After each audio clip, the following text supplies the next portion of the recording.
Hey guys, Coach Tim, SEO. I am jacked. I interviewed the head coach of Grambling University, a prestigious college yesterday, and I'm really pumped on that. Hugh Jackson, and I think you're really going to enjoy what he had to say. I want to talk a little bit about what we talked about, but from a different perspective and really your perspective, kind of translate some of that high-powered coaching stuff and realize what it can do for you. So I wonder right now, as a digital marketer, if you realize what a great content marketer that you are yet, sooner or later, you'll realize how easy it is to create content that your most wanted prospects want to see. I remember after some social media posts that I did a few years ago that I went over to football practice and the varsity head coach took me aside, told me he really liked what I wrote and it really resonated with him. That happens a lot as I run into friends that follow my content, social or through the letters or whatnot. So have you ever had one of those days that just went perfectly perfect, right? We've all had those, hopefully more than others. And that satisfaction that you just lived how it should always be. And then you ask yourself, I'd like to do that again. How do I do it? You know, after all this, you're like, God, how do I repeat that? Am I a one-hit wonder? So this happens lots as a coach. You have a perfect day of practice where everyone's at 100%, or as coaches like to say, 110%. And I've often asked, how do I bottle this? So how can you bottle yours and others' excellence? Stay tuned. Here's kind of a clue. The background, bottling excellence for fun and profit. Step one, step two, step three. But so I wonder, how will you know when you're a great content creator? How will you feel inside to know that you're a great content machine, easily turning out valuable information for your marketplace? Will you start now to learn your processes all at once, like I often do? Or will you begin to learn them in little chunks? Because how do you eat an elephant? One bite at a time. And that is the interview of the week, which I have coined the Bottling Excellence Show. The first one is with the new head coach of prestigious Grambling, G-Man, Hugh Jackson. And we discuss lots of process in different ways. You see, some overwhelmed and they want to, and they're even misguided, as they want to be big time like Hugh and other coaches, and they never really identify the smaller bites that can get them there, like that can get you to where you want to go, which is what I'm really trying to do, if you couldn't tell. And I'm not going to joke. I avoided Zooming. We're Zooming right now, right? This is a non-interview Zoom. It's just me, myself, and I on this recording, but saved to other places like YouTube so that you can enjoy it and hopefully profit from it. I avoided Zooming because there are too many things that can go wrong in live video. And in fact, when I was interviewing Hugh yesterday, during the interview show, his laptop battery died and he switched to his phone and got me to let him back in like a champ. Didn't miss a beat. It's pretty amazing what he pulled off. So what did I do to get it going? To start Zooming? I did my own one-man weekend update like this, non-live show for practice. Just turn it on, see how I can record, see how I can put backgrounds in, which I had already learned how to do before because I'd been on Zooms where other people interview me or we have meetings and stuff. And now I got a thing that's called the weekend update. It's a thing, right? Here we are. And I realized that Zoom handles green screens really seamless pretty well, so I can get virtual backgrounds in pretty easily without a lot of the goofy stuff that can happen with green screens. So it's easier. I'm looking for speed. I'm looking for ease. And I looked at a lot of options, but I like Zoom. Is it the best? I have no idea. I don't care. It works. That's all we care about, right? So after considering my options blindly, I had an epiphany and started with Zoom because I knew the background was a possibility. So step one, if you're on this journey with me, is to fire up your Zoom or install Zoom. Well, really, step one is to know what you want to accomplish. What's your outcome? You got to know what the back end is, target. Step two is to see, what do all the buttons do, right? Unless you go deeper inside for even bigger tune-ups. But it is so easy now.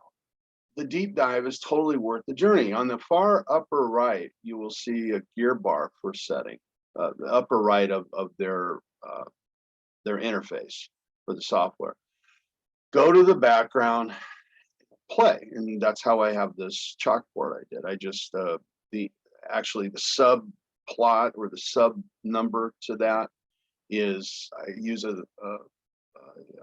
online easy software, or I have Photoshop, but a lot of times because I can get the backgrounds really quick, is I go to Pixlr, pixlr.com, and it's like a dumbed down version of Photoshop. In fact, sometimes I get frustrated with it because I'm used to Photoshop. So you can go on Google or wherever, DuckDuckGo, and find virtual backgrounds all over the net. Use one of yours by uploading, or use those provided. They do give you backgrounds. Play with all the other buttons. Right? At some point, the intuitivity of it will become apparent. There I go, making up words again. I don't know if intuitivity is a word, but you get it, and that might be a topic for another show. That's my process pretty much. It's not that hard once it's in a process, right? Now, I've done this so many times, I didn't, full disclosure, I didn't write this out to do it, but I kind of did it through my head. And the fact is, if I would have wrote it out, it probably would have came to me faster. You would have a lot more weekend updates. So here hey, we're talking about football, we're talking about excellence, but we're really talking about you, about how does this translate to your world. That's really what I want to do, whether you're a coach, whether you're an SEO, a digital marketer, a business person, a family man, all this helps. So in football, I grew up learning these steps as progressions. I'm sorry, make sure I'm still recording. I am. See, I'm still not used to the buttons, but it's okay, right? It fell forward fast. So I'm going to start over. I've scripted this actually. In football, I grew up learning these steps as things called steps, as progressions. That 1, 2, and 1A, 1B, 2. Learn them as progressions. In NLP, they say chunk up to generalize, chunk down to get specific. What we're doing is discovering the process to get to a habit level and then a generalization, so that it just, like I said, I figured this out without having to write it out. But again, probably writing it out would have made a faster path to the end goal of doing these things. And so these processes all working together build our outcomes to getting our goals. They build a bigger machine of systems, right? Processes working together. I mean, that's literally how our brain works. So I think what stops you and me is the frustration of learning the so-called intuitivity of these gadgets. It's overwhelming at first. So your excellence comes from embracing the suck, as they say. I think that's a military term, or the frustration and overwhelm. Then to get that, it's just not that hard. It's not. It's just that you and I are too lazy to deep dive into the suck. And I wonder when you will finally embrace the overwhelm for a moment to master a silly machine, a tool, software that can make you millions. Are you kidding me? Instead of hiring a guy to teach you how to run a virus scan, and I need my computer guy, you really don't for most stuff. I'm just telling you that. I almost failed Fortran in college, okay, 100 jillion years ago. There was a thing called Fortran before there was Windows, and I almost failed it. Now I was lazier than heck, I'm not gonna lie, but how did I learn how to do all this computer stuff? I took apart a computer and broke it, and then I fixed it. Okay, it's put yourself in those situations.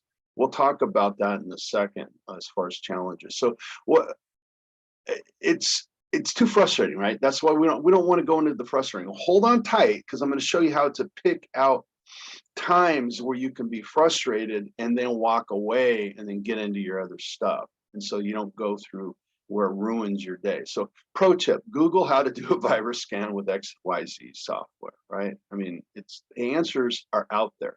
You just need to learn how to do it. And then, yeah, you can, certain things you can delegate. So because your laptop, your mobile device is just a tool, it is your hammer and your saws. Are you going to go buy a chainsaw and turn it on, having never run a chainsaw before, or knowing how to properly chop down a tree? True story. My brother almost cut off his hand as a young adult because he never properly learned or was taught how to run a skill saw. And I talk to people all the time that can't fire up their Android video, let alone upload it. Okay, it's time to learn, guys. Schedule certain days for tasks that got to happen. That's why I call this the weekend update. It's the weekend. I learned this, attaching themes and tasks to certain days. Really, the first time I'd ever seen it was inspired by Pete Carroll when he was at SC coaching the Trojans. I had lots of access down there at the time. I knew people that coached there. And some of the kids that were players in our league, their fathers were attached. So anyway, pro football coaches, honestly, I'm telling you this, maybe the best business people in America. They manage millions of dollars in operations. I'll never forget one time, and I heard this more than once actually, but the time I'm thinking is I went down to the field at El Segundo Youth Football, and Jim Mora at the time was the head coach at UCLA. So I went down there, and he was working, you know, the sticks. He was being a dad. It was a Saturday. They had they didn't have a game. They had a day off. So I go, hey coach, figured you might be working today. And he goes, oh no, my guys are working. I guarantee you they're getting it done. So another time he told me, he said, we do, I guarantee you, and this is what they're probably doing, we probably do more practice planning and game planning than any high school or especially youth football coach does. And well, good. You're also paid a lot of money to do that compared to volunteers that are also working. But I took his meeting. I'm just putting that in there. They get things to the minute, okay, the minute details. And so he still had delegated it out. Pete declared when he was at SC, and he still uses this at Seattle, he just changed the days because the games are different. He declared that Monday is truth day. Players find out their blemishes. Competition Tuesday is meant to be tougher than any game. They actually score everything, and they declare a winner at the end of the game, at the end of the practice, I should say. So somebody wins all the points. You get points for winning in each little, you know, each drill that the kids do, which fits into his philosophy of competition is everything to be successful. And then there's turnover Wednesday. Many do not know how big a deal the over-under is to turnovers. The game is all about ball security, meaning keeping the ball and taking the ball more than the opponent, which often will dictate the win. You look at who has most of the turnovers in the positive realm, they won the game. So no repeat Thursday, where all the plays are rehearsed to full speed, hopefully perfectly. Walk through Friday and then game day. I can tell you that most of the college world uses lots of Pete's methods, and that's typical within football. One of the amazing things about football that people don't think about is that it has evolved since its 100 and something year history. Well, what do I mean by that? Well, you used to not pass the ball, as an example. And then now, you know, football, I call it, it's almost like contact basketball on a bigger field. It's when is the ball not going up in the air, right? And so it evolves. And so they copy each other's processes. They really are using each other's philosophies and then making it their own. I mean, I asked that of Huey yesterday, Hugh Jackson, and he goes, well, you know, essentially he takes in all the stuff from his mentors and he makes it his own. That's what a leader should do. That's what a master should do. So Pete does all kinds of stuff to make it fun for the players. They even have loudspeakers and music and crowd noise piped in, and lots of his contribution is even being copied at the high schools level. So how can you theme your work for various must tasks? Much of what we can do can be done cheaper by delegation, no doubt. Let's face it, we all do stuff we shouldn't do, but theme days or periods can help us move this along the learning period faster, to get better, to realize what we should delegate, what we should and easily can do ourselves that takes 2 seconds that can save money, or at least what should be being done by the help. So even competitions and challenges to yourself or your team can get you over humps and get you through breakthrough. The weekend update was born from this mentality. Have a learning day for the stuff that will be process mapped and either handed off or you must do or want to do. Typically, I see Saturday as my weekend update day. Last week, I got overwhelmed by, I can't remember what it was, with things happening, fires put out. So I didn't get it done to Sunday night, but it got done. You see, too many think that they're these genius football coaches is all about play calling, but maybe. But I divide the business of football management into 3 facets. The first one's obvious: X's and O's, which is really math. There are 11 guys on a side, and trick the other 11 to defend your perceived overloaded side of the ball. That's essentially what defense does and offense does. Fundamentals: how do you block? This is a progression thing. It's a process thing. When I teach it, I get my guys and gals to learn how to stand up first, literally how to stand, okay, and look at that minutia, and then start at the start and go to the end, and then go to the end and build back to the start. So in that words, how do I put my hand on the numbers there? Those 1 to 8, and then go to the end of 8, and then go backwards and make sure it's copacetic, right? So it's not that hard. It's just hardly ever done. Even in football, people won't look at football progressions. Whereas my friend Bobby Hosea, who's probably one of the most famous and biggest tackling geniuses in the football world, teaches progressions. He doesn't call it that, but that's what it is. And it's 2 hours, and you don't even get to tackle another guy. You're tackling air. You're doing things to learn how to use your body repetitively. So you start at the start again, and you go to the end and build back to the start. Okay. By the way, my programmer, who's not a sports guy at all, said to me after I explained this to him the first time, he said, "Shouldn't this be called pushing? Isn't that the point?" And I learned something about paying attention to language that day, because, it reminded me of an early mentor of mine, Mike Wagner, who broke a generational mantra of football, where we were told, and we tell like parrots, to keep your heads up. Keep your heads up. He told me, how do you do that? Go ahead, put your head up.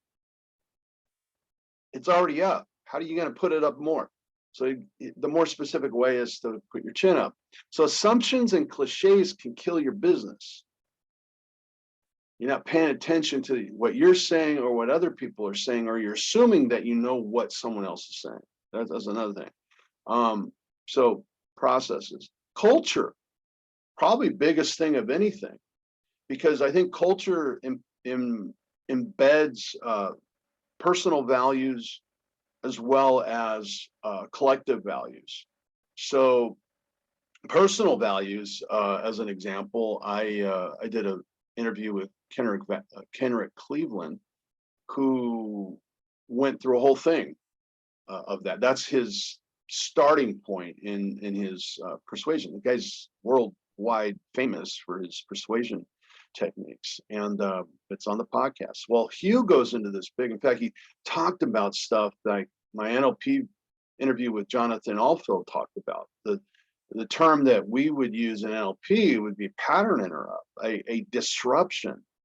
Hugh used it massively, because I asked him, what do you do when you've only been here, I think less than a month has he been on campus, just got the job. So I said, what do you do? What's day one?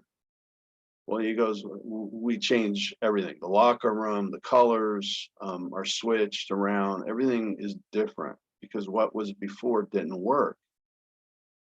So massive disruption.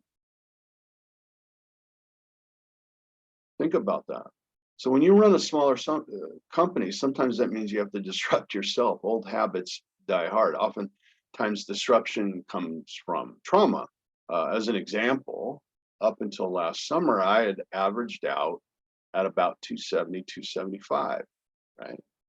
And been there up and down in the 60s for a while, and then back to 70, 75. So I average out. Like, I'm using this example really from the book Average Sucks, which says we all have our averages for everything. And to break it, quite often, it requires trauma. Well, what is a coaching change? It's trauma to the system. So I got COVID and I lost 30 pounds. Really not, it isn't like COVID like eats you up. It's that I didn't want to eat. So if you don't eat, you're essentially on a fast. And I went on a very long fast and lost a bunch of weight from it. So, but it was caused by trauma, right? So I have a line I like to use a lot. Winning wins, losing loses. I've seen a million times where a team that's used to losing goes against a team that's used to winning. And in the beginning, it may look like there's hope for the team that's on the losing side mostly. And then those hopes are dashed because winning wins, losing loses. Well, what causes that? Well, mindset. What causes that? Habits. Is it a habit of losing? These teams don't want to go into the game. Yeah, we're going to lose today. I know that. No, they want to win, but their habits suck. So they need a disruption. And instead of waiting for the coach to get fired, all of them, from the coaches down to the water boy, need a disruption or they're going to get fired at some point. So let's look at this. Culture, in my view, is the biggest thing. It's the values, it's the habits, it's the disciplines. It's about creating a bigger reason to play, a bigger reason to come to work. Why do you go and do what you do? You're a marketer, you're an entrepreneur, you're driven. You have a certain set of values that drive you. What's most important to you about your work? What's important about that? What does that ultimately give you? Ask those questions. That's the quickie, Kenrick Cleveland, discover your values and criteria. Okay. Find out what your customers' values are also. Make them part of your team, but I don't want to get into that too much now. Now, know those and make sure you're winning on your most important ones. Find out how to do that for the collective team. So we often think in business as individual values, right? But there's a team value, and that's what the culture can come from. So when you can get yourself or your team or staff to play for something bigger than themselves, they'll find that you are bigger than you thought before, and you move to the next level. Steve Jobs was masterful at this, right? I mean, he did rah things inside his organization, and also the announcement of the next iPhone 9000 or whatever, right? So he understood this human need. And we all need big wins, but we also need little wins. Little wins give us the feeling that we're winning. We all need the win. So when I coach football, I make sure the guys have wins, even though, we're not that good collectively or we're still working on things. At least you can feel like you win. People need to feel that they can win. You need to give yourself wins. Okay, so little wins keep it fun and subtle habits that together make for bigger pushes for you. Me learning how to use Zoom and accepting that I will fail is part of the mastery. I fail constantly at SEO until I succeed. I find out what doesn't work and do what works. So now let's quickly delve into the Matrix movie, which I'm jacked about. I am excited that this week, Keanu Reeves returns to the screen. It's to the big screen and the new thing streaming on HBO Max, I think it is. And so let me see if I can explain the Matrix, because it's a very deep movie series. Essentially, humans live as energy pods for a parasitic machine called the Matrix, a metaverse in a sense. To take the red pill means you are dislodged from the parasite and can see things as they actually are. So from my studies, I know that we already live in a sort of matrix or metaverse. We, in order to process meaning, have to use our favorite senses. In fact, we sort of take in information, have to sort and delete that we perceive to be not essential. We delete reality that doesn't seem relevant at the time, and we hallucinate that that is the full reality. Scott Adams once commented that confirmation bias is not a flaw in our software. It is indeed the software. It is how we work. We don't do a whole lot of rational stuff, right? We cannot perceive all the data. Why we try and guess at what the data is important at that time. Why we have disagreements, right? Because you're trying to match up to somebody else's reality, and that reality, you know, is deleted, right? They say tomato, you say tomato, and next thing you know, we're in a fight. So one of the reasons that I was a good athlete as a kid is that I go really heavy kinesthetic in sports. Most great athletes have that.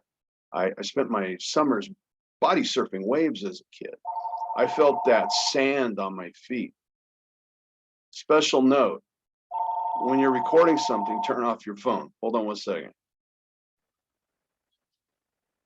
Now, if I was worried about doing these things perfectly, I would go back and re-record this, right, or cut it up or whatever. I'm not sweating that because I'm giving out great content. At least I hope I am for you. And so it's not a pitch. It's, you know, you can, yes, this will be part of a bigger thing at some point. Building persona, why I call it persona SEO. But there's no pitch at the end of this. I don't have to act like some slickster selling something once and then reinventing myself. So stick with it. There's hopefully more good stuff for you. So I'm gonna go to the kinesthetic part, because that was a pattern interrupt. I spent my summers body surfing as a kid. I felt that sand on my feet, the water swirling. The other senses, taste, smell, visual, hearing, kind of took second to the feeling. And we all have recipes like that. I mean, some are kind of silly. Some are obvious. Like, I remember the moment I met my wife. There was a specific recipe that sparked in me, and I've gone back several times to make sure, that sparked in me attraction into her. So I have an attraction strategy. This is talked about. It's been around. You should have, if you've read any Tony Robbins stuff, it's very basically put in that. But if the thing is if you know my recipe, then you know how to copy what I do, how I think. That's a process. So yesterday when I was interviewing Hugh Jackson, I'm trying to get down to his process, right? So you know, I was, when I'm body surfing, I was feeling so much I might be alerted when that salt water got in my mouth, or see this sea lion pop up a few feet from me until too late. If he was a predator, because I was so into the kinesthetics of it, to make sure that I was cutting that wave, that, as we call them, body bumpers, something like that, body crushers waves. And so we're process machines, is what I'm trying to tell you. We are a system of nothing but processes. So thus is the world. So we really are our own metaverse. So build your process, play with how you process personally and in business and in everything else. And then I say, let's play in the metaverse and these games and stuff, right? And really, we're living a bunch of hallucinations. In fact, I just brought this picture up, and I don't know how in the heck I lost it. Let me read this. If it ever pops up, we often we'll go to the movies. Why? So we can hallucinate feelings, right? I watched one of my favorite movies last night called Beautiful Girls, and it was phenomenal. The writing is amazing. The acting, a lot of stars in it, is phenomenal, and it moved me. Right? I looked at it in many levels, and everything I was taught in school about how to write and how to look at poetry and whatnot. And so I came up with this idea, is that so many of us want to jump into someone else's metaverse, though, and never having yet explored our own unlimited sandbox of virtual worlds. And I believe that when we do that, we're able to process out the real world, but business world, football coach to a football world, etc. And then you can understand even how to take advantage and profit from the metaverse. Okay, because the metaverse, as Zuckerberg explained it in that really creepy sizzle reel that he did, he's attempting to reframe your own metaverse. Take the red pill and run your own damn movie. So what I've learned of late, well, this, right? I also implemented last minute before Thanksgiving a video card, like Christmas card, video card, with my phone, and make a personal message of gratitude to a few people. It was last minute, but I uploaded it to YouTube as unlisted. Number 2, type it in and paste and personalize the Happy Thanksgiving person's name into the title. Share it to my text messenger. It auto pastes the title and puts it in the phone number and name, and then hit send. And I'm thinking about doing something similar for Hugh for coming on the interview yesterday. When I did this, and I only did it with a few people that just showed up on my phone, because I wanted to just see the reaction.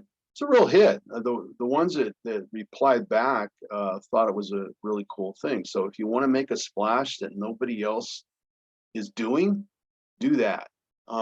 Another last minute thing I did was in the morning before the interview, I texted a bunch of coaching friends asking for questions to ask Huey. My friend Chris wrote me some great ones that struck a chord with Huey, and we talked about it lots in the interview. Also, my high school coach, who later became a sportscaster and often would play one in movies, and in fact, I bet you might have even seen him. He sent me a ton of great advice when I asked him, and he made me think that he could maybe be a great interview downstream. So I was pleased to hear from you that he, like me, enjoys going to the beach and listening to the waves in order to recharge. It's part of his process as an older guy, and that he didn't do in the old days. He would work out twice a day and over type A kind of stuff. And I hope this got you charged up, and you could begin to build your steps to get to where you need to go now. Tim out.